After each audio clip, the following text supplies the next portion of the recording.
Hello again. It's Tia and Chrissy talking about relationships, and today's topic is sex.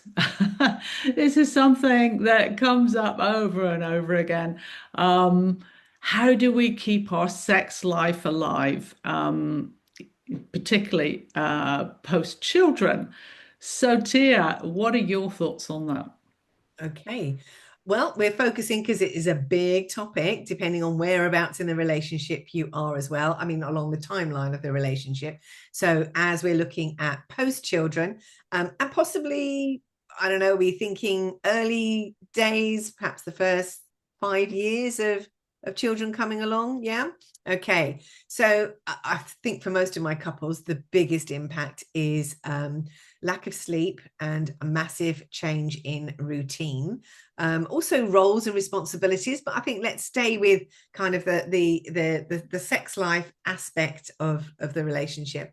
So lack of sleep, um, adjusting to the responsibilities, but also finding quality time as a couple. And I think this is the really big one for lots and lots of couples is how are we keeping and maintaining our friendship and our connection? So we're not just new parents, we're not just mum and dad, we're not just employees, we're not just housekeepers, we're not just cook and bottle washer. We are also a sexual couple, a sexual beings, an intimate couple. So not forgetting that aspect of the relationship. Absolutely. And what I have kind of observed as well is a bit of a gender difference.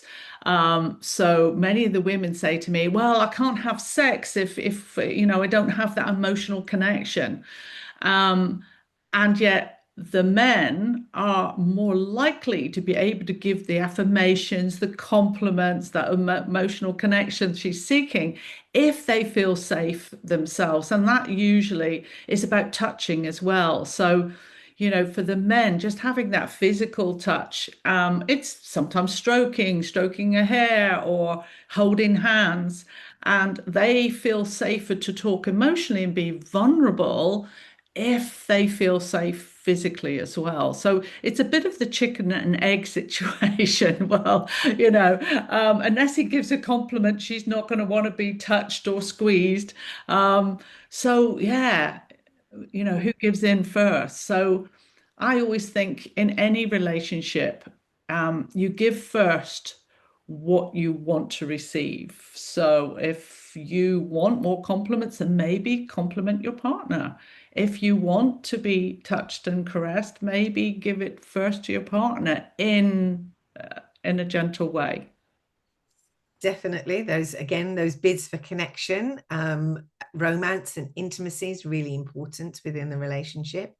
It's also, I think, about making sure that couples are finding time to connect, even if it's 10 minutes. It doesn't have to be it doesn't have to be date night or a large chunk of time. It could just be 10 minutes if couples are working from home over lunch, sharing a cup of tea or sharing a favorite sweet treat from the bakery at the weekend. So it's those smaller moments of connection that can also be really powerful. Gottman's, when they did their research with couples who were new parents, said that if couples aren't careful, they have no more than 30 minutes of conversation a week.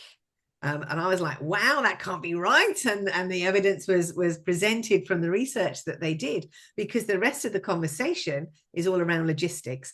Have you done this? Have you done that? We need to book this. We need to do whatever it is. It's logistical conversations and not more intimate conversations. And when we're talking about intimate, we're talking about friendship, connection, those deeper, meaningful conversations. Yeah. Um, as well as obviously managing conflict. Emily Nagoski talks about a brilliant TED talk she does on how many hedgehogs are in the bed between her and her partner. And it's about, she says, friends asking her, how do you keep sexual intimacy alive in your relationship? And she was very much about taking those hedgehogs and allowing them to unfurl and get out of the bedroom. So talking about the stuff that's coming up for each partner is really important. And absolutely. And yeah, I love her stuff when she talks about actually it's just making that time to touch skin on skin. It's not waiting until you're in the mood, but actually making it happen. And don't forget the fun, because sex is fun. And, sometimes we just need to flirt with our partner and remember what it was like when we were first together. What were the things that used to light the lights when we were first dating? So that's our thoughts. And again, if you want to hear about more topics, if you want to help enhance your relationship, do join our webinars or our workshops. You can sign up on Relationship House. Thank you for listening.